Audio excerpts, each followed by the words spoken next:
கடலூர் மாவட்டம் பண்ருட்டி அருகே பெட்ரோல் பங்கில் கடனாக பெட்ரோல் கேட்டு தராததால் ஊழியரை மர்ம நபர்கள் சரமாரியாக தாக்கும் அதிர்ச்சியூட்டும் சிசிடிவி காட்சி வெளியாகியுள்ளது. அதனை தற்போது பார்க்கலாம்.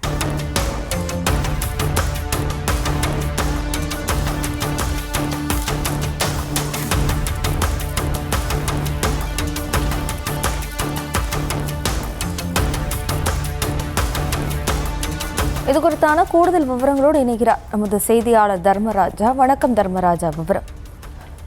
வணக்கம். கடலூர் மாவட்டம் பண்ருட்டி யூனியன் ஆபீஸ் அருகில் எஸ்ஆர் பெட்ரோல் பங்க் இயங்கி வருகிறது. இந்த பெட்ரோல் பங்கில் நெல்லிக்குப்பம் பகுதியைச் சேர்ந்த நிலா பிரியன் என்பவர் பெட்ரோல் நிரப்பும் ஊழியராக பணிபுரிந்து வருகிறார்.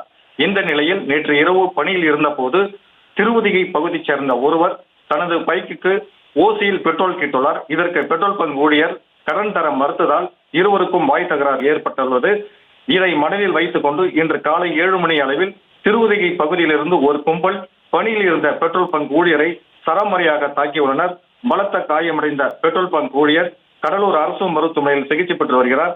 பெட்ரோல் பங்க் ஊழியரை தாக்கும் சிசிடிவி காட்சி தற்போது சமூக வலைதளங்களில் வைரலாக பரவி பரபரப்பு ஏற்படுத்தி வருகிறது.